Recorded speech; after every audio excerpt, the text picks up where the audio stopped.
Chapter 28. To the Castle. Years passed.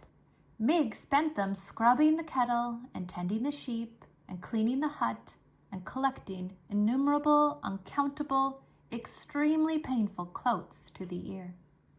In the evening, spring or winter, summer or fall, Mig stood in the field as the sun set, hoping that the royal family would pass before her again. Gore, I would like to see that little princess another time, wouldn't I? And her little pony, too, with his tippy-toed feet. This hope, this wish, that she would see the princess again, was lodged deep in Mig's heart. Lodged firmly right next to it was the hope that she, Miggery-So, could someday become a princess herself. The first of Mig's wishes was granted, in a roundabout way, when King Philip outlawed soup. The king's men were sent out to deliver the grim news and to collect from the people of the kingdom of Dor their kettles, their spoons, and their bowls. Reader, you know exactly how and why this law came to pass, so you would not be as surprised as Uncle was when, one Sunday, a soldier of the king knocked on the door of the hut that Mig and Uncle and the sheep shared and announced that soup was against the law. "How's that?" said Uncle. "By royal order of King Philip," repeated the soldier. "I am sent here to tell you that soup has been outlawed in the kingdom of Dor. You will, by order of the king, never again consume soup, nor will you think of it or talk about it. And I, as one of the king's loyal servants, am here to take from you your spoons, your kettle, and your bowls." "But that can't be," said Uncle. "Nevertheless, it is. What'll we eat? And what'll we eat it with?" "Cake," suggested the soldier, "with a fork." "And wouldn't that be lovely," said Uncle, "if we could afford to eat cake?"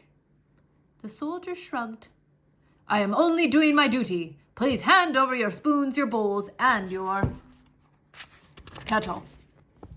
Uncle grabbed hold of his beard.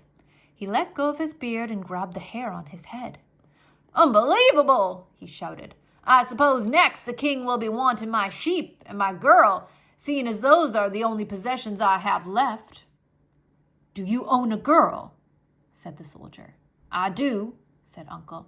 "A worthless one, but still, she is mine." "Ah," said the soldier, "that, I am afraid, is against the law, too. No human may own another in the kingdom of Dor." "But I paid for her fair and square, with a good laying hen and a handful of cigarettes and a blood-red tablecloth." "No matter," said the soldier. "It is against the law to own another. Now you will hand over to me, if you please, your spoons, your bowls, your kettle, and your girl. Or if you choose not to hand over these things, then you will come with me to be imprisoned in the castle dungeon. Which will it be?" And that is how Miggery-So came to be sitting in a wagon full of soup-related items next to a soldier of the king. "Do you have parents?" said the soldier. "I will return you to them." "Eh?" "A ma!" shouted the soldier. "Dead!" said Mig. "Your pa!" shouted the soldier. "I ain't seen him since he sold me." "Right. I'll take you to the castle then." "Gore," said Mig, looking around the wagon in confusion. "You want me to paddle?" "To the castle!" shouted the soldier. "I'll take you to the castle."